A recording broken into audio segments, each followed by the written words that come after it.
Hello, everyone. I want to acknowledge that I'm also a settler on the Coast Salish people's lands, and today I'm a visitor on the lands of the Musqueam, the Squamish, and the Tsleil-Waututh nations. I thank them for allowing me to be here, and I stand with them as an ally. It's not just an empty acknowledgement. I know you hear us acknowledge all the time. Usually I work with the Kwantlen Nation because I too am a faculty at KPU, and so I have them on our board for the Network to Eliminate Violence in Relationships, and I do as much as I can to work towards truth and reconciliation. So I want to thank my friend here, Janice Morris, for inviting me again to be a keynote and giving me the privilege to share my thoughts with you.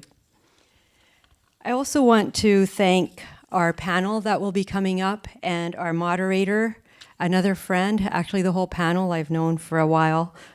I'm not even going to say that.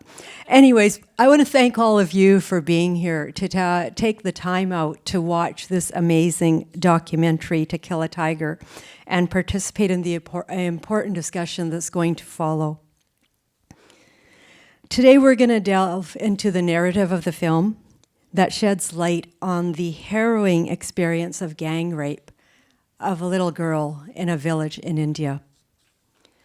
So before we watch her story, I'm going to set the context. So that's what I'm going to do. I'm not going to tell you about the film. I don't want to ruin it, but I will talk about some of the context that will help you understand it if you're not familiar with an Indian village or about relationship violence and what horrible pandemic that is.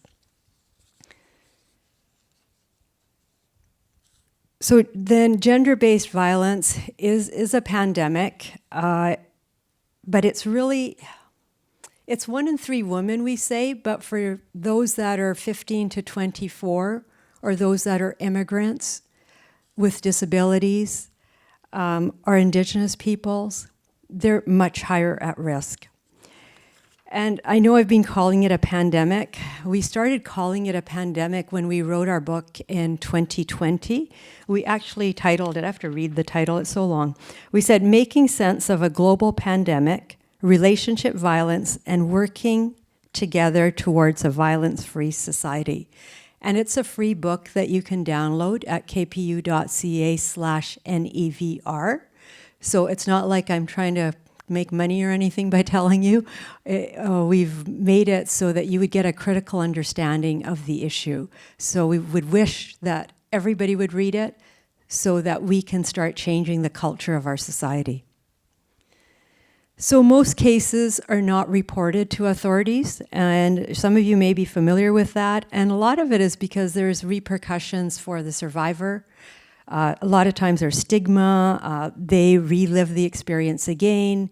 They'll tell us that there aren't, what's the word I'm looking for? Let's switch that.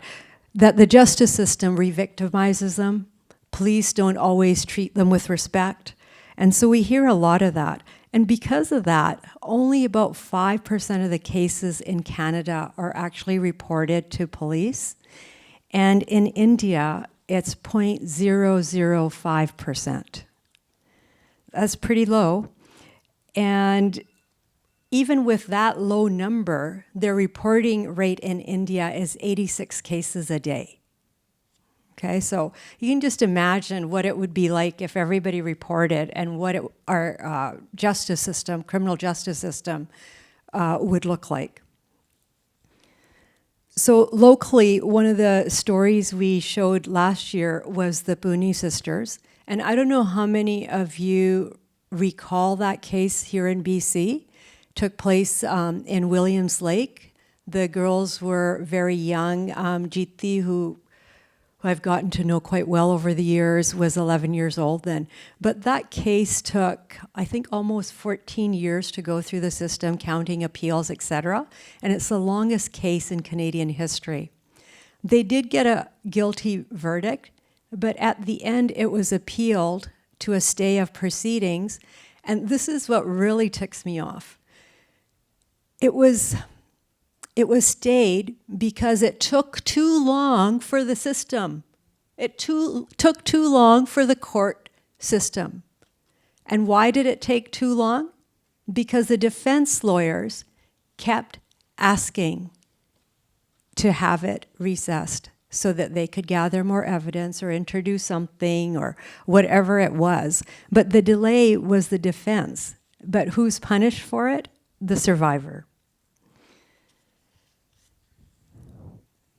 So one of the things that Jiti has done recently, you may not be familiar with, she just wrote a book. It's called The Silent Stoning, Rediscovering Innocence After Childhood Sexual Abuse. And it was just published last year. And what it is this is how she's been healing herself, is to try to remember the little innocent girl she used to be. So the book is a series of letters to herself. What would, writing letters, actually letters from her, actually there's some to different people, never mind. I'm trying to think of what I read. So they're letters to different people in her life. So when you think about even our local case and the fact that survivors feel re-victimized, it's no wonder that our rates are really low. Along with that, with sexual violence, it's a trauma, and you can get PTSD. You can get sleepless nights. You can get emotional challenges. Those are some of the things we think of, or depression. But what we don't think of are the long-term consequences. So long-term, we can have chronic health conditions. Things like cancer, diabetes, heart disease. These are things we don't usually associate with it, but they all occur. They're correlated. I usually don't follow my notes, so I just have to flip them to make sure. So some of the reasons for attacks on gender-based violence, I usually say, are because we're patriarchal societies. The female body is too often treated as a possession to be controlled by male relatives, and the media continues to objectify us, or say that we're helpless and powerless creatures. Women make less money for the same jobs, right? Less per dollar. And if you look at the big organizations, way fewer female CEOs, right? So it's just a systemic problem. And then if you happen to be poor, a person of color, or different from whatever the accepted norm is in our society, you get targeted more. And the discrimination just keeps growing, and it's an accepted social practice, right? Like when we say there's discrimination now against women or against abuse, and it's not just women. Like I should give you the rates. Being academia, 1 in 3 for women, 1 in 7 for men. And for people that are sexual gender minorities, it's about the same as women. So it's pretty high all around. One of the studies that I always draw on when I think of why hasn't the world changed, or what sort of reinforces it, is the research they did on parliamentarians, female parliamentarians around the world from 39 different countries. Okay, so usually when we think of elected officials in government, we think they have some kind of power, at least. They are, some of the powerful women. But according to this study, 65.5% were targeted with humiliating sexual or sexist remarks. Okay, so that's their self-reporting. 41.8% were extremely humiliated, and sexual images were being thrown around on the internet or within papers within their institutions. And 44.4% of them were getting death threats and being told that they could be raped, right? Like, if you don't do this, you're going to get raped. And I think of that, and I think, well, if these are the women in some of the highest positions, then how can we help some of us who are, I'll say, the normal people on the ground, who don't have that privilege. And they didn't want to come forward either, so they don't report either. So it's really difficult for people to report. And sometimes, well, oftentimes, it's the families don't want them to report, right? In India, especially in rural villages, there's still this expectation that you'll be a virgin when you get married. So if a girl reports sexual violence, then she's shouting out to the world that I'm not a virgin and I'm not marriable. And then quite often what they try to do is get the girl to marry the person who raped her, because they figure, oh, no one else is going to marry her, at least then she'll be married. So they get coerced into marriages. So in these environments, the very institutions that are supposed to protect us, the justice system, the police, they actually don't. Over and over again, I felt I was re-victimized by the court system because I had to tell my story so many times. And a lot of times I get women saying, well, you're always advocating. Why don't you tell them that once is enough? And I've tried. For children, what they do right now, it was a pilot years ago, but now it's what we do is the children are taped when they're being interviewed. So you get a mirror, one-way mirror, and then they record it, and people, a group of people, whoever needs to answer, sit on the other side, and they're allowed to ask the questions, right? So they will text them to the person interviewing, and then they just keep that, so they don't have to be re-interviewed. But we haven't changed that to the adult system yet. So we keep pushing. Oh, where am I? Oh, another thing I was going to tell you about the context of India was in villages, they have councils. Obviously, they have what could be the chief. They're like the mayor. And they can deal with any kind of legal issue that they want within their jurisdiction. They can deal with civil cases if they want. They sometimes do. And also within the same village, just like here we have hereditary chiefs, they also have hereditary, they call them lumberdars, but they're very similar. And then the village council is called a panchayat. So that's some terminology you might hear. And on most women councils are men. You don't quite often see women. I remember one village council, my husband's, I guess, ancestral village from his mother's side, his aunt used to be on the council, and that was kind of odd, because most times it was women, but she was the only one, and she was because she got married and left, but her husband had psychological issues, and he killed off his whole family, so she came back home, and to her father's home, and then never left. She never wanted to remarry. So they gave her the honor of being on the village council, but that's quite rare. Most often you don't see women there, even though they do have laws that you're supposed to have women on council. Just like we have human rights laws here, yet they're not practiced, right? Same thing happens around the world. So there's burdensome legal processes, ingrained biases, and you think about that, and it's no wonder the conviction rates are so low. And I want to share with you what some of the judges are saying. Here's some examples. So 2020 in Peru, there's a court case, but out of the judges, 2 of the 3 are women, okay? But they said that the women are the survivor, the victim, I'll call them at this time, was not innocent. And why was she not innocent? Because she was wearing a red lacy underwear, right? I thought, how does that give you consent? And then in 2018 in Cork, Ireland, the defense argued that there was consent because the woman was wearing a lacy thong. Okay, so that supposedly is consent.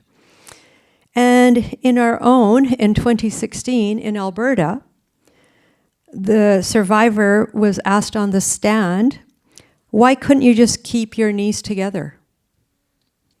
Why didn't you just sink down into the basin so he couldn't penetrate you?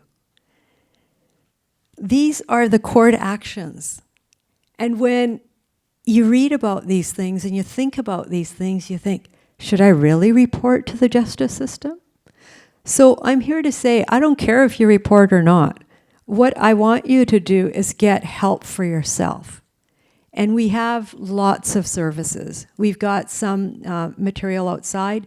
For our network, the Network to Eliminate Violence in Relationships, you can go online and download material for self-help, but also there are resources there for who you can contact as well. There's always the BC 211 line or the 811 line. But if you have an emergency, of course, it's always 911. So in Canada, India, around the world, we've got to confront these systemic failures. We've got to work together. And that's where I urge you to join us at Never. We're a nonprofit made up of anybody who wants to join us, whether you're an organization or an individual. And we create all kinds of resources. One of them you can find outside. You're free to take it away. It's called the Violence Intervention Program or Community Champion Program. It's about how do you intervene. Well, first of all, how do you recognize abuse? So not just sexual abuse, but emotional abuse, financial abuse, spiritual abuse. I'm missing one. There's 5. Anyways, so how do you recognize it? And then how do you intervene? So the first thing I always say, irregardless of whether you read anything, believe the person telling you. Because quite often, that's half the battle.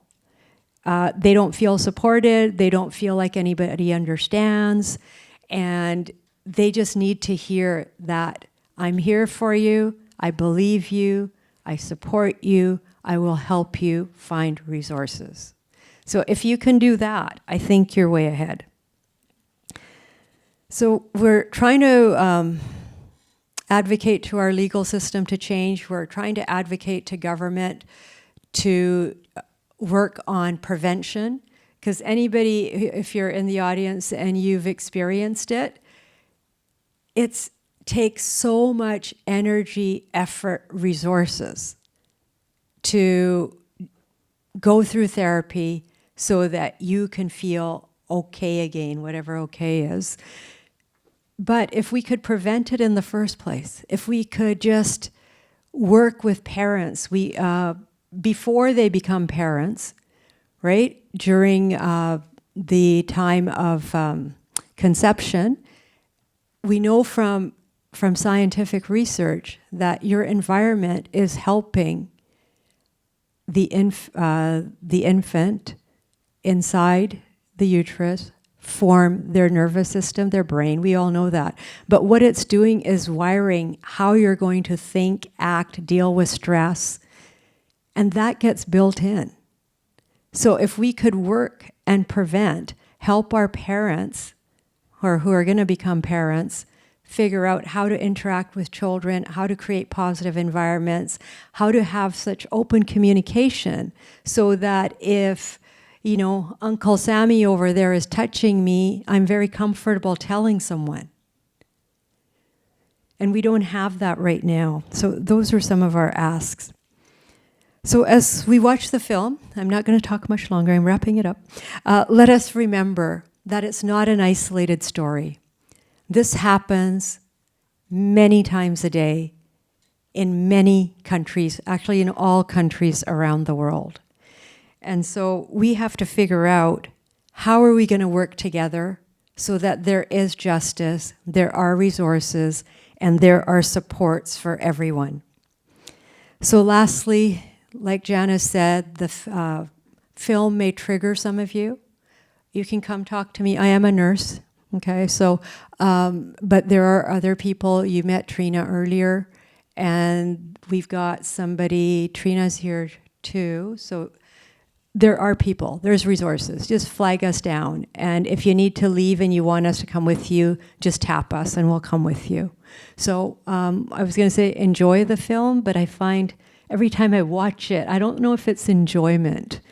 It's more like I'm learning, I'm contemplating what I can help do, how can we change our own system, but I'll leave that up to you. So here we go, we'll watch the film.